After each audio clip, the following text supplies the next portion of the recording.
Nous allons travailler sur les fonctions. Dans un premier temps, nous chercherons a et b. Puis, nous ferons le tableau de variation de cette fonction sur moins 10, 10. Donc, cette fonction f de x égale ax plus b plus 16 divisé par x plus 1, elle a deux conditions. Elle passe par le point A et sa tangente est horizontale en ce point A. On a donc deux inconnus, il faut donc trouver deux équations.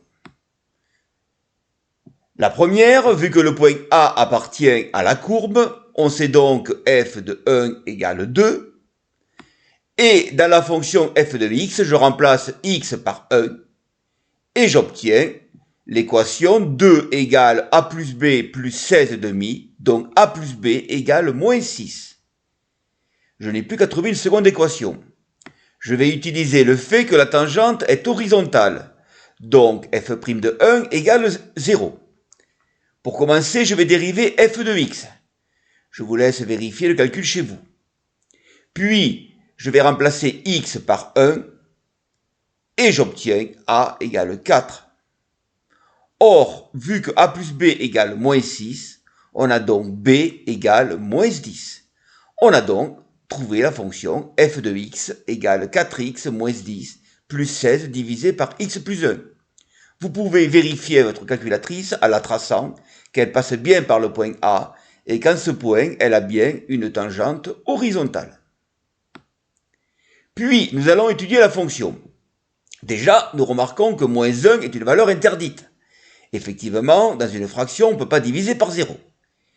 Puis, on va reprendre la dérivée et étudier son signe. Pour cela, on va mettre au même dénominateur. On va faire un petit calcul. Je vous laisse le faire chez vous aussi. Surtout, faites-le chez vous. Et donc, au numérateur, on a donc du second degré.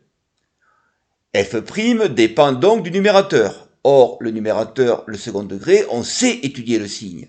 On va chercher des racines en passant par le delta. Je vous laisse faire ce travail. On trouve 1 et moins 3 comme racines. Je vais donc maintenant pouvoir remplir un tableau de variation.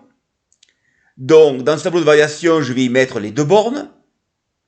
Je vais y mettre la valeur interdite. Et je vais y mettre les deux valeurs qui annulent la dérivée.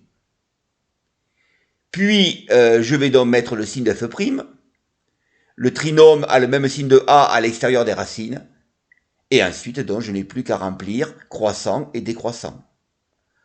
On constate que 2 est un minimum local et moins 30 sera un maximum local lui aussi.